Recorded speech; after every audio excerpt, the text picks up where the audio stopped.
Tumefika Tabora saa 11 kasoro.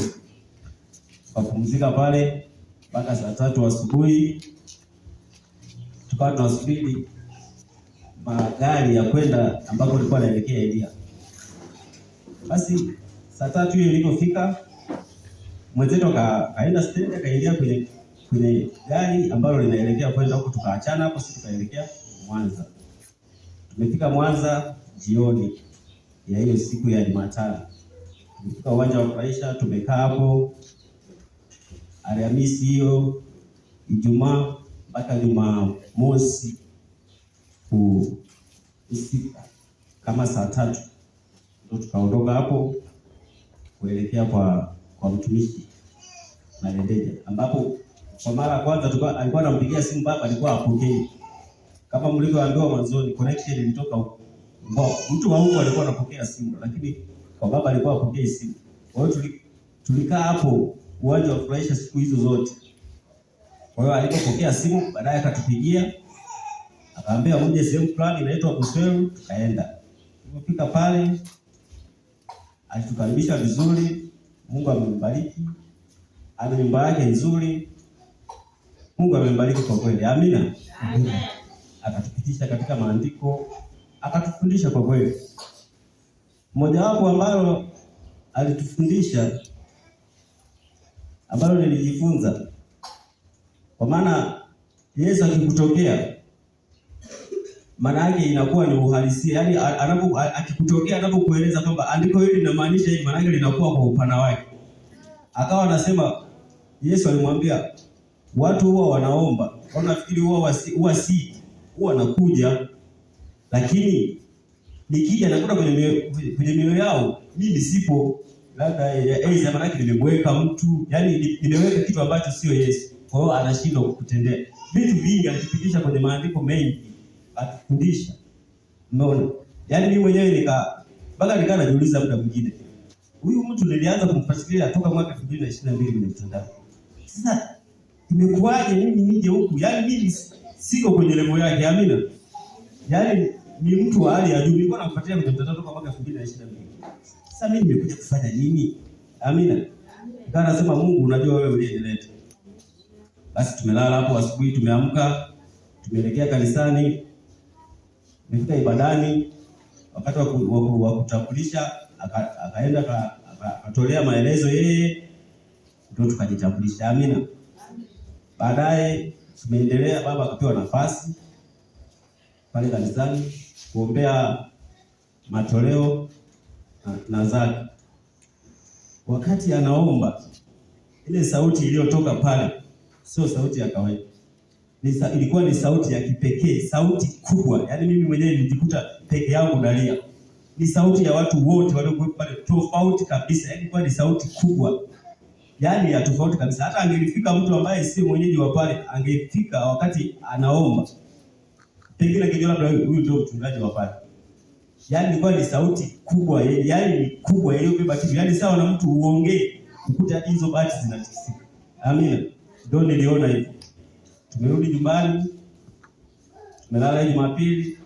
Kwa neema ya Mungu Jumatatu tumeamka kama wa saa 3 tukaanza kuondoka kule Busweru kuja Mwanza mjini. Rasmi tumeondoka pale Mwanza mjini kama saa 5. Naelekea saa 6 kasoro. Tumefika Shinyanga, hapo alikuwa anaendesha gari baba. Tumefika Shinyanga, nikapokea gari mimi. Hapo ilikuwa inaenda saa 10 kasoro. Tumekuja, tumefika Tabora mjini, sababu kuna mzigo ile alikuwa ameusahau kwenye gari, kabidi tupite mpaka stendi. Hapo ni saa 12. Tukapita pale, kaagiza mzigo, tukaanza na tukaendelea tena na safari. Tumekuja mpaka Dodoma. Maana kutoka Mwanza mjini, tuseme kutoka Mwanza mpaka Dodoma, yani maximum ni masaa 10 au 11. Nategemea umetembea mwendo gani. Kwa hiyo tulifika Dodoma saa 5, yani inaelekea saa 6. Ilikuwa kama saa 6 tu. Tunafika Dodoma mjini. Kupumzika hapo, paka chakula, baba akasema naomba mwenzangu pumzika, niendeshe gari sije nikasinzia. Amina. Akalipokea gari, tumekuja maximum tunaweza kutembea kilomita 30 au chini au zaidi. Hatukutembea sana kutoka Dodoma mjini. Tulifika mahali tairi ya upande wa kushoto ya nyuma ilitoa upepo. Yaani upepo kwa mara moja. Labda ningetumia lugha ibamba ni basi. Yaani ilitoa upepo kwa mara moja. Nilisikia akasema ni kitu gani hicho? Nikamwambia upepo umetoka. Tayari nikajipanga kisaikolojia kwamba tayari gari ilishatoa upepo kwa mara moja. Tairi, maana yake gari huwa inapoteza mwelekeo. Hatukutembea hata mita 4-5 mbele. Gari ikaanza kuyumba. Maana yake gari tairi ikishapasuka inakuwa haina control, huwezi kuicontrol. Inakuwa inaenda inapotaka. Yaani nijikuta gari hiyo naiona kabisa. Wote tuliona ile ajali ilivyokuwa. Nikaona gari tayari inahama inaingia korongoni. Inahama, yaani imetoka maana yake upande wa kushoto inaingia upande wa kulia, inaingia kwenye korongo. Ikageuka ilikotoka, ikaanza kuvilingika. Ikavilingika la kwanza, la pili, na hisi kama mara 3 lakini nakumbuka kama mara 2 au mara 2 ilivilingika. Yaani ilivyokuwa inavilingika. Yaani kama kuna mtu alikuwa anaiamsha. Yaani unaona kabisa hiyo la kwanza, hiyo la pili. Yaani unaiona kabisa, alafu unajiona kabisa hujaumia. La kwanza hujaumia, la pili hujaumia. Yaani ilikuwa ni maajabu, mkono wa Bwana ulipita. Ilipofika kule chini ikatulia, ikakaa kama kawaida. Yaani kama imekaa, yaani matairi yangu kawaida imekaa imetulia, imesimama ile imegeukia ilikotoka. Na wakati inatokea ajali, mimi nijikuta nasema Yesu wangu, mpaka gari inaenda kule nasema Yesu wangu. Mpaka inafika kule. Amina. Kwa hivyo ni mkono wa Bwana uliotusaidia mpaka tukatoka mle. Kama tulivyo, hatuna hata makovu, tuko wazima, hakuna hata kidonda chochote. Ila ilikuwa ni ajali mbaya. Cha ajabu kwa motion ya ile gari ilipokuwa na pale ilipoenda kuvilingika, haikuvilingika kwa speed. Yaani ilikuwa inaenda kama ninavyosema, yaani inaenda tu kidogo, inageuka tu. Basi na uzuri tulikuwa tumefunga mikanda, mimi nikatangulia kutoka, sasa nikawa najiuliza. Nimepata ajali kweli? Yaani kama sielewi. Nimepata ajali kweli? Mwenzangu bado amekaa kwenye usukani, gari na unguruma. Nasema huyu yaani bado anafikiria, ina maana huyu anaota au? Nikamwambia zima gari. Bado amekaa kwenye gari na unguruma ameshikilia usukani. Nikamwambia zima gari. Sababu nikaona tayari oil inavuja, maana yake hii isije kanoga. Amina. Mungu alitusaidia kwa kweli, yaani tulichungulia kaburi. Yaani ilikuwa yaani sijui nisemaje. Nashindwa namna ya lugha ya kutumia kuongea. Kwa kweli Bwana akifanyia wokovu. Yaani usio wa kawaida yaani kwa kweli. Basi tunamshukuru Mungu alitutoa salama kama mnavyotuona. Tuko vizuri.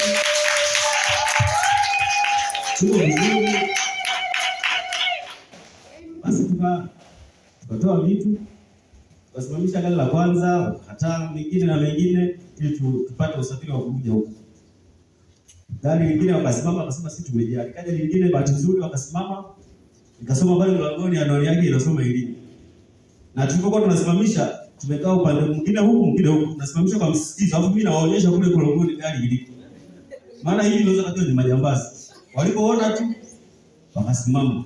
Wakatusaidia, tukajeleza, wakatusaidia, wakatupakia. Mpaka tukafika hapa mjini. Kwa neema ya Mungu tumefika, tuko wazima hadi hivi leo.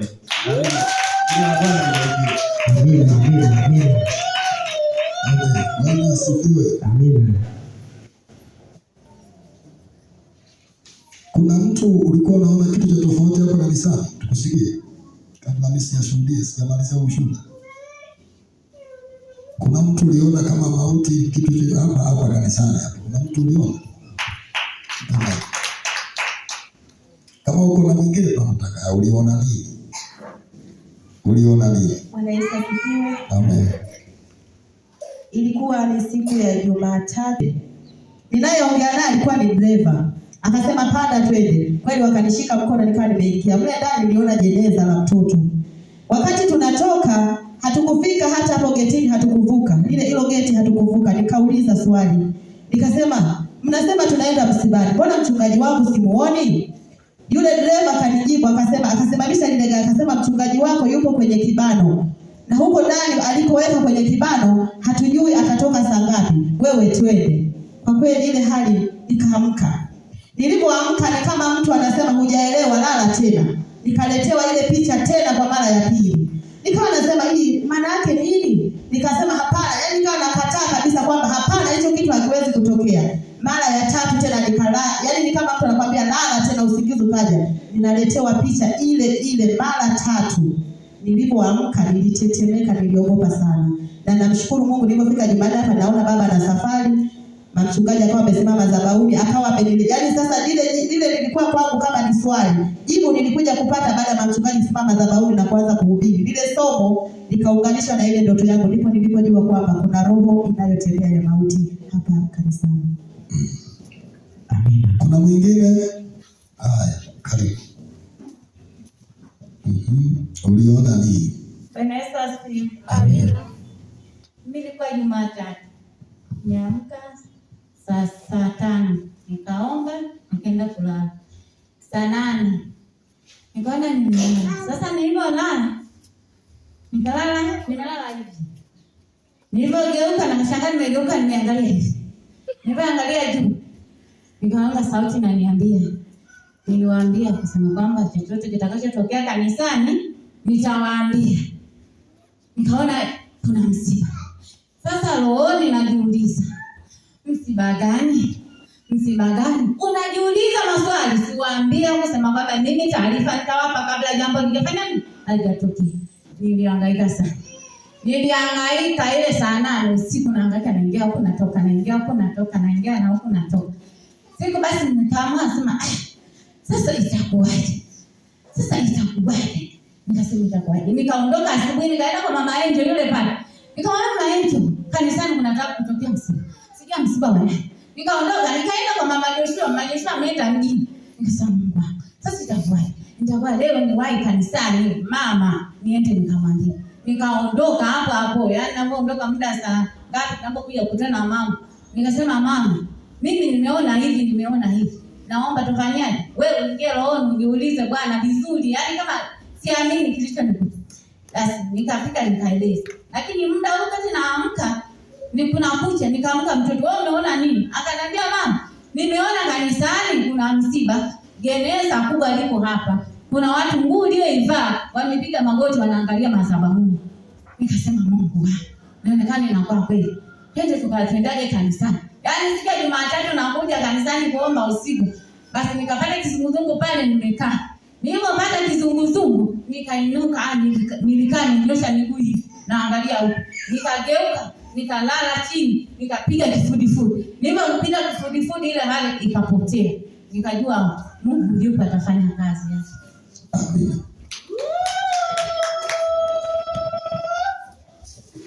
Bwana asifiwe. Amina. Nawasalimia kwa jina la Bwana. Amina. Na mimi napenda kumshukuru Mungu kwa sababu yuko pamoja nasi.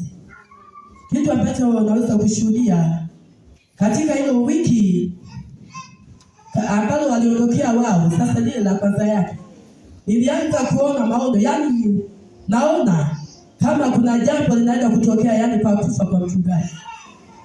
Nikawa naona wiki nzima naona hivyo linacheza tu na mimi hapa. Sasa nikawa nawaza, itakuwaje? Kanisa itakuwaje? Huyu mtu akiondoka itakuwaje? Lakini naona kwamba kuna hali ambayo inaenda kutokea sio kubwa. Yaani ni kubwa. Nikaendelea kumwomba Mungu na kuvunja hivyo. Baadaye nilifika kuna siku kama sio siku ya Jumatatu ambayo tuliamkia. Niliingia kanisani baada ya hapo mchungaji nilimwacha kanisani. Nilimwacha nyumbani. Akawa amekaa kitandani ametulia. Sasa mimi nikasema ngoja nimwandae mtoto haraka nifanyaje? Niondoke kule nje kanisani kwa ajili ya kuandaa somo lile la wamama. Ilikuwa ni siku ya Jumatatu. Sasa nimetoka hivi nikawakuta watu wamekaa hapo. Nikasema mimi sitasalimiana nanyi, ngoja niingie wapi kanisani nitafakari neno. Na wakati huo sijapangilia chochote isipokuwa natembea na ile sura tu basi. Sasa nilipotoka kuja hivi, nilipofika tu hapo, ile niangalie Biblia iko wapi. Biblia ile sikuiona. Kumbe kuna mtu alikuwa amechukua kawa anaisoma eti. Ghafla nikashangaa Biblia inakuja. Baada ya kuja ile Biblia, nikaona ndani yangu nimeshabadilishwa ghafla. Jumatatu hiyo, na wakati unajua kesho wanaondoka. Baada ya kuona nimebadilishwa, nikaiacha Biblia, nikapiga magoti huko, nikaanza kuomba. Nikashangaa mauguo ya ajabu, mauguo makali. Sasa nikaona najiuliza, kwani kuna nini? Nikaambiwa anaenda kufa. Anaenda kufa. Sasa anaposema anaenda kufa, ndio inakuja sura yake. Anaenda kufa. Anaenda kufa. Nikaanza kuomboleza, kaambia Bwana, naomba utusamee. Kama tuna mahali tunaenda kinyume na wewe, tusamee. Nikaanza kutubu na kuomboleza. Basi ilipofika kesho yake walisafiri walienda. Sasa walipofika nikasema Bwana, nashukuru kwa sababu wamefika. Sasa nikawa naletewa kwamba finali itakuwa wakati wa kurudi. Sasa nikasema jamani, bado inabidi niwaambie baadhi ya watu kwamba jamani, tunahitaji tuombe, kuna roho fulani inanyemelea. Mpaka nikakuta kuna vita ambayo imeinuka siku ile wakati huyu mtu ameondoka. Ilikuja kuinuka vita kubwa. Hiyo vita iliinuka ya ukoo, hiyo vita ikainuka ya eneo, ikainuka vita za kila aina na miaka nyingi ziliinuka. Nikasema Bwana, naomba utusaidie. Nikawa naendelea kumwomba Mungu. Sasa napiga simu kila wakati, mko wapi? Tuko sehemu fulani. Sema Bwana, nashukuru. Bwana, endelea kuwalinda. Baadaye nikawa napiga simu nakuta ipokelewe. Nikasema labda wako sehemu ambazo nini mtandao hausomi. Kwa hiyo kiufupi tu naweza nikasema kulikuwa kuna makusudi mabaya ambayo adui alikuwa ameyapangilia. Na hayo yale ambayo alikuwa ameyapangilia ili tujue kwamba kweli haya mambo yalikuwa yameshapangiliwa na kuweka, na ndio maana tukio kama hilo likatokea, ili tujue kana kwamba siku nyingine tunapokuwa tunafunuliwa mambo kama haya tusikubali kulegea tukaona kama ni kawaida. Tunahitaji kubeba mzigo wa maombi na kumsihi Mungu ili aendelee kutuepusha. Kwa hiyo napenda kumshukuru Mungu, walirudi salama kama ninavyowaona. Mimi kama mimi nasema Bwana, sina cha kumlipa ila utukufu wake uzidi kuonekana zaidi. Amen. Bwana asifiwe. Haleluya. Nilipata taarifa ya kuwa natafutwa kabla sijaenda Mwanza.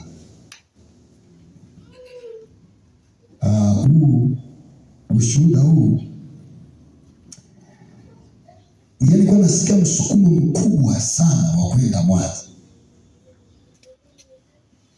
Na ule msukumo wa kwenda Mwanza hasa ilikuwa ni kuunganika na mtumishi wa Mungu Maremeja kwa habari ya kile alichokuwa anakifundisha, alichokuwa anakiongelea kwa habari ya maombi ya maombolezo kwa habari ya nchi, kwa sababu na mimi nilikuwa napewa naona tuna mechi, yani tunaendana. Kwa sababu mtumisha na nini? Mbona kama tunaendana, naona mimi, anaona yeye. Nikimwangalia mtandao, yani vile ninavyoona mimi na ninavyosikia na yeye kule vile. Siku hiyo huyu mtu atakuwa nikakutana naye. Na Bwana sasa tulipofika kama nilivyoshuhudia mwenzangu Paulo, hatukuonana naye. Na kwanza hakuwepo sasa. Na sisi hatujui. Lakini msisitizo, nilikuwa nasikia msisitizo mpaka nikamwambia mwenzangu siku ya kwanza, ndugu yangu, jambo hili tunatakiwa tuwe na imani. Tuamini kwamba Mungu ametuleta hapa, kuna jambo tunatakiwa, yani jambo hilo liwe. Sasa imani zetu tunatakiwa tusiache kuangalia ni jambo gani, lakini lipo. Kumbe ni kweli. Siku ya kwanza tumelala pale uwanjani, hamna kitu. Siku ya pili tumelala pale, hamna. Mpaka karibu siku ya tatu tuko pale. Sasa huku nyumbani nikawa namwambia baada tujaonana naye. Sasa wale waombaji walikuwa naomba, mlango ukafungukia huku. Maneja akaongea na mama huku, wakati sisi tuko kule, akaambia bwana, wako watu huko wanakusubiri, wako hapo hawaondoki mpaka onane na wewe. Wakati mimi simu yangu nampigia inaita tu bila apokee. Haleluya. Sasa taarifa ilipomfikia hivi ndio yeye akatupigia. Kutupigia tukakutana naye, akatuelekeza alipo kama alivyoshuhudia wenzangu, tukafika pale. Sasa nilishangaa nilipokutana na yule mtu. Alivyo mtandaoni sivyo alivyo ukikutana naye. Sio mtu wa kawaida, nasema mbele za Mungu. Sasa mambo ya ajabu nilipokutana naye, yule mtu akaanza kufunuliwa habari zangu na akaanza kuwa naongea. Alianza kuongea habari ya agano langu mimi na Yesu na huduma yangu, akawa naiongelea. Nikaanza kuogopa, nikasema Mungu wangu, huyu mtu amepewaje? Sasa akawa anaongea vitu ambavyo Bwana Yesu huwa ananiambia mara kwa mara. Nikashangaa, uelewa wangu ukafunguka, nikaanza kuwa namuelewa. Yaani nafikiri sijawahi kuvisikia wakati Mungu alikuwa anaongea na mimi. Si unanielewa? Ndio nikaanza kumuelewa. Alinielewesha mambo makubwa ya ajabu. Nikawa nashangaa kusema huyu mtu ni tofauti kiasi hiki. Unajua baadaye alivyoniambia hivyo ikabidi nishuke. Nilimwambiaje? Nahitaji uniombe. Kanisa Bwana asifiwe. Nahitaji uniombee wewe, uniombee. Na niko tayari aniombee. Sasa kumbe Malembeja alivyo hawezi kufanya jambo asipoagizwa na Yesu. Akasema sawa, ila hatutafanya sasa. Subiri. Akaingia ndani kama vile anabizi hivi. Kumbe Bwana akamwambia, akamsemesha, akamuelekeza kwa huyu mtu aliyekuja. Akamuelekeza nilivyo. Akamwelekeza nilivyo. Sasa alipomuelekeza nilivyo, manake akamwambia huyu mtu hahitaji wewe umuombee. Hayo uliyomwambia anatakiwa akayafanyie kazi. Hakuniambia. Tukaenda, sasa ikafika Jumapili, tukaenda kanisani kwao. Yaani kabla tukaenda kanisani, mimi nikaona nasikia ndani mwambia uniombee. Akasema twende kwanza kanisani. Hata chakula siku hiyo tukula hata chai tukunywa, tukaenda. Sasa tulipofika pale kanisani, sikutaka nijitambulisha hata mchungaji hata nini, nikataka tu ninyamaze, maana yani nawiwa kwamba kuna kitu hakiko sawa. Nataka niweke sawa. Sasa ikatokea sasa na yeye mwenyewe Malembeja wakaita wakaribisho wageni. Akanishika kabla twende. Tukaenda, tulipoenda pale akatutambulisha, akasema jamani, naomba Mungu anisamehe kwa sababu hao watu walikuja lakini mimi nilikuwa sipokei simu zao. Na sipendaga kupokea simu ya mtu ambaye simjui. Lakini Mungu amtujalie tuko ni mchungaji wa Iringa, lakini na mimi nikajitambulisha. Sasa Paulo nilipojitambulisha, wakati anajitambulisha pale, nikasikia ndani kutamka kwamba Mwanza ni eneo ambalo Mungu ameliweka rasmi kwa ajili ya uamsho wa injili ya dunia nzima. Yaani nikasikia ndani nikalitamka hilo neno. Alafu nikamkaribisha. Sasa nikamkaribisha Paulo, akajitambulisha naye. Sasa yeye hakunitambulisha mimi mchungaji, alitambulisha kwa huyo ni askofu. Yaani ndo akamaliza kabisa. Kule niko kaa nikahamishwa. Nikaenda kukaa viti vya wenyewe huko. Nasema Mungu wangu amenitabara. Nilikoma kabisa. Nikaya pale nikasema hakuna kule. Mchungaji wa pale, kumbe wao walikuwa hawapo, walikuwa wameenda Dodoma na Malembeja alienda Dodoma bunge. Niko pale nasema Mungu wa mbinguni, hiki yani ndani natamani si ningepaa na ndege. Kuna mahali nimeshajua natakiwa nikatengeneze na Bwana. Sasa yule mchungaji wa pale, wakaitwa watu siku tu zaka sijui, akaniambia mchungaji, tunafanya kazi wote, njoo askofu tufanye kazi wote. Akanipa maji, alivyonipa maji sema ombea watu. Nikashangaa nilivyoomba, yani Mungu akanipa namna ambayo si ya kawaida.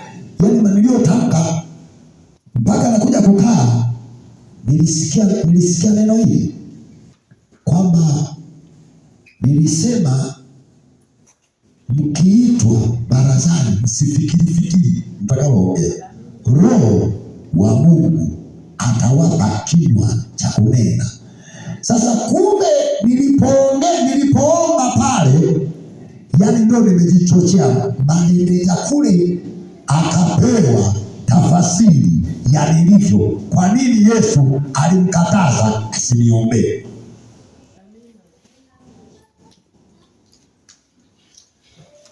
Yani malendeja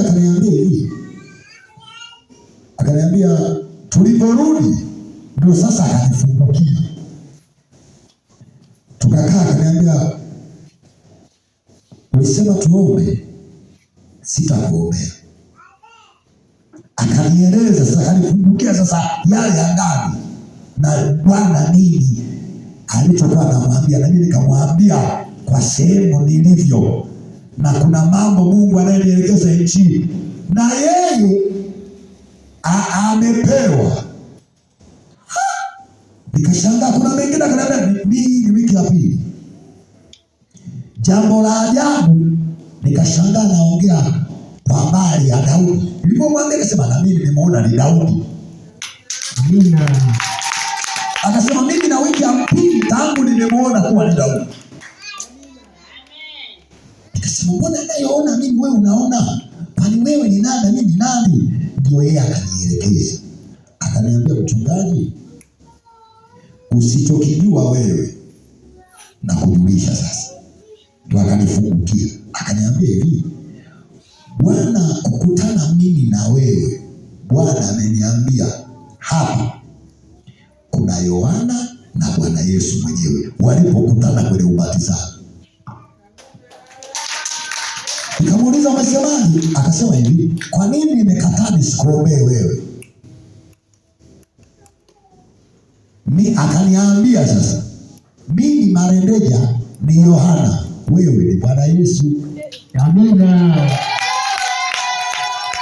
Akasema Bwana amenionyesha huduma yako ulio nayo kwangu mimi haingii.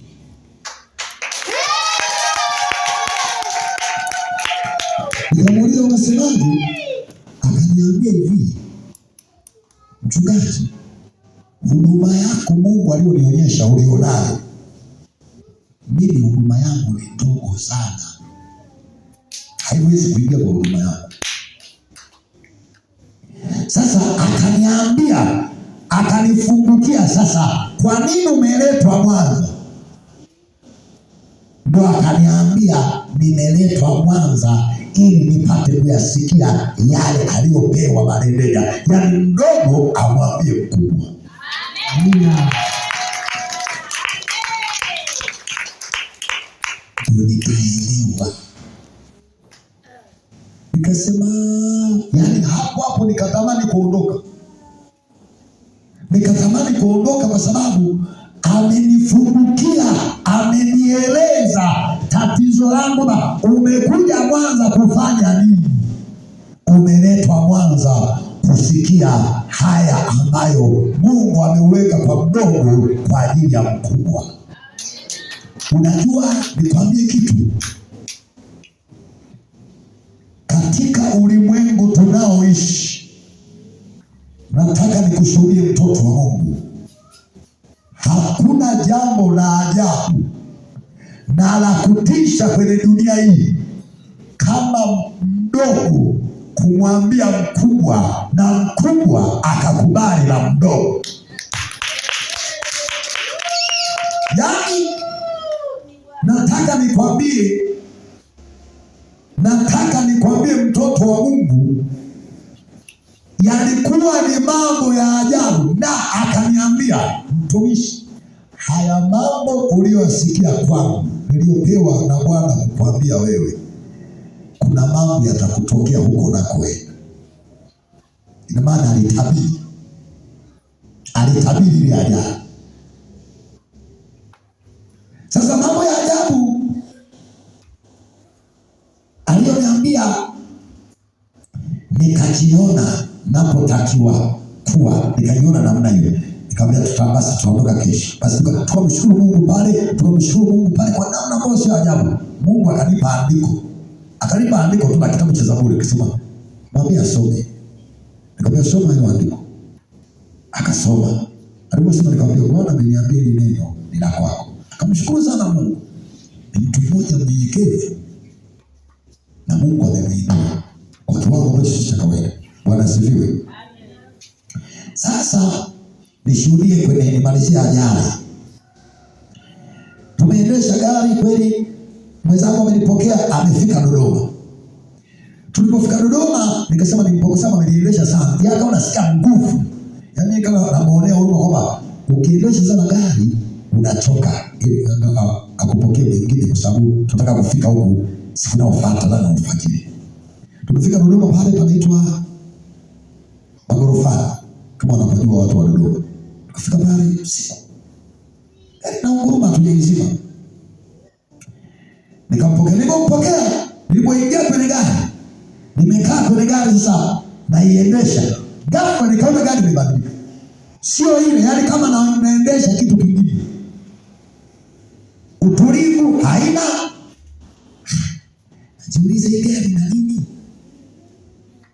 Mzangu amekaa kushoto. Tumeenda kilomita chache tu kama 30 au sehemu mwenzangu. Nikasikia. Nikamuuliza mwenzangu, bwana, nini hicho? Akasema tairi limepasuka. Aliposema tairi limepasuka, nikajua hapa, na nilikuwa kwenye spidi 100. Ile gari linakimbia. Sijawahi kuendesha gari spidi nyingi kama gari hilo alikuwa amenipa Bwana. Na ndio nikaanza kuipenda, nikasema kumbe Bwana amenipa kitu. Nilikuwa naendesha mpaka spidi 120.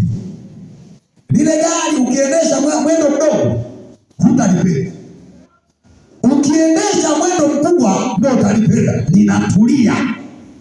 Yaani natulia vizuri na niko spidi. Kule mbele tu basi. Yaani basi lolote tukilipita hatuonani tena. Mabasi haya huko mnapita. Sina lori bado na gari. Yaani gari ilikuwa inakimbia. Sasa niko spidi 100 na eneo ambalo limeturuhusu nasikia tu. Nikasema ndo akaniambia tairi limepasuka. Nikasema sasa hapa niko spidi 100. Nitoe mguu wangu kwenye accelerator nilete huku nianze kukanyaga breki ili mwendo upungue, kwa sababu automatic kukanyaga breki gia zinarudi. Ilikuwa na mataa naona manne inarudi na kuwa inaweza kurudi hadi 0 na spidi ipungue. Cha ajabu, nimetoa mguu wangu kwenye accelerator, spidi iko pale pale, haipungui. Halafu nikajikuta gari, nikataka nikisema Mungu nifanye nini hapa? Nikakuta gari imeyumba mara ya kwanza, nikajua hapo nikayumba mara ya pili. Yaani lile gari lilifika mahali kama ndege, likakatishwa ghafla. Liko spidi 100 nikafanya hivi. Nilipofanya hivi, mimi nilichokiona cha kwanza ni kichwa changu kuwa chini, miguu iko juu. Nilijiona mara moja, nikajifanya hivi baba, nikageuka hivi. Mara nyingine sikuona ufahamu wangu ukatoka. Ulipotoka ufahamu wangu, kuna kitu katika ule ufahamu, nilipotulia ndio nilielewa vizuri kilichotokea.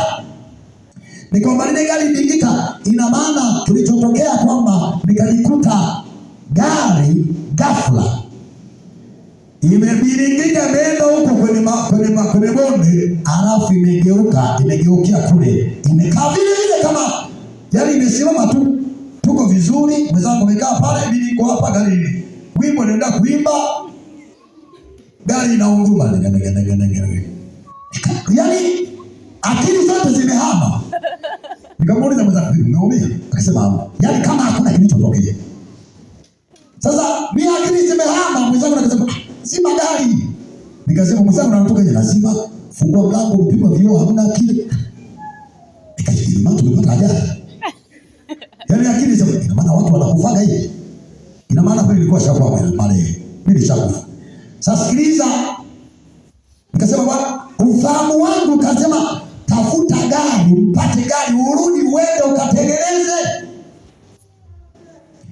Kweli tukapata. Sasa nilipotulia kwenye network ya Bwana, nilipotulia vizuri kuitafakari ile ajali, angalia Mungu alichokifanya.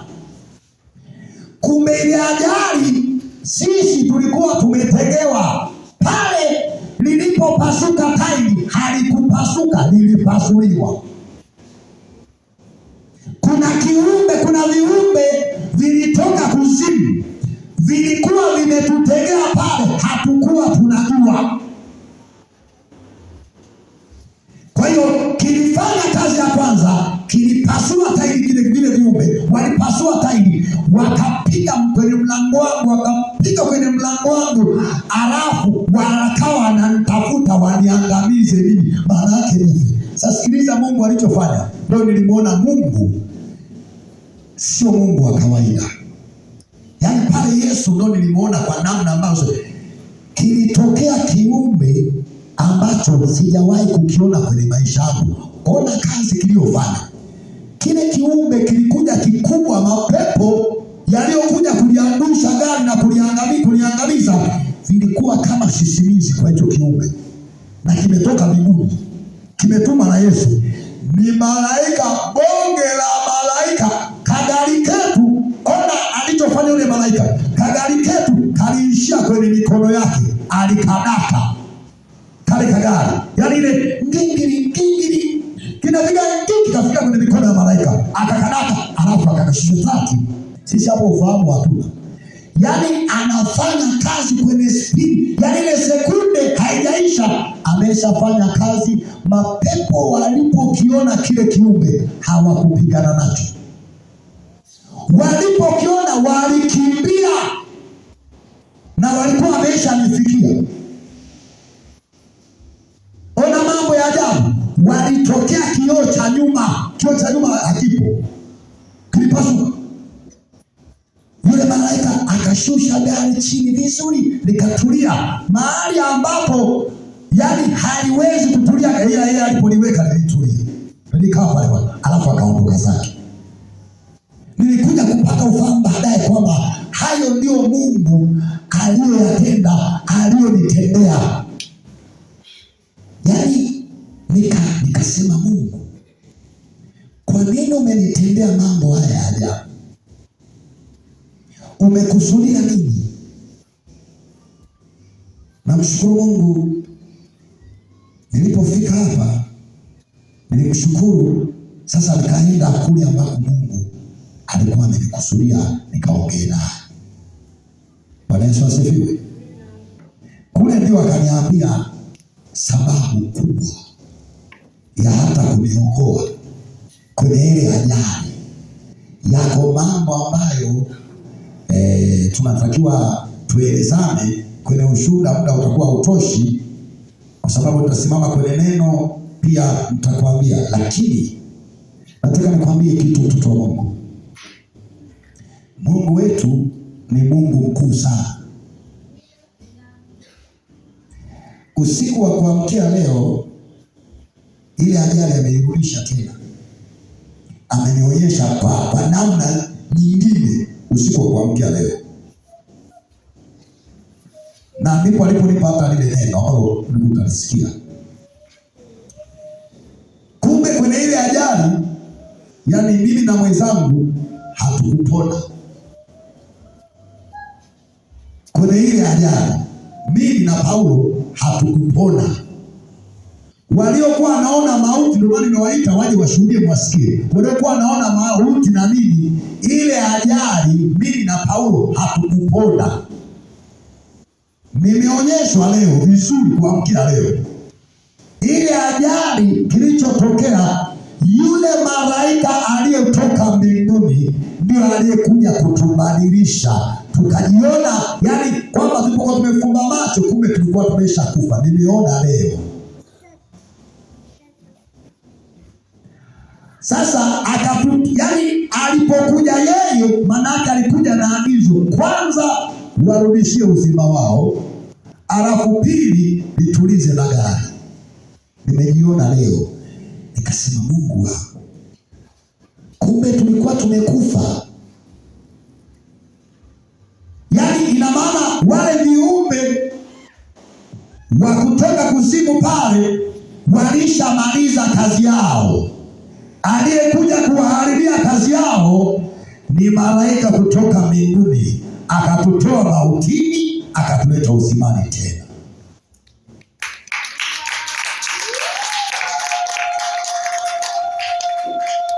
Na muda aliyoutumia sekunde ishi. Wapendwa, nikajiona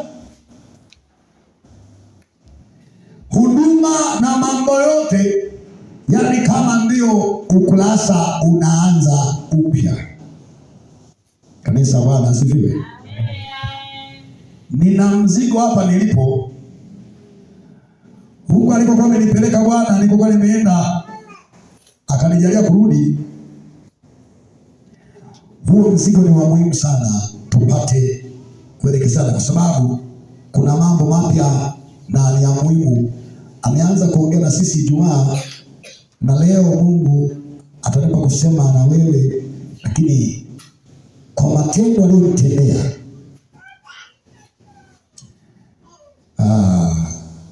Nahitaji kumtumikia na kuyafanya yale ambayo amenikusudia kwayo niweze kuyafanya. Bwana asifiwe.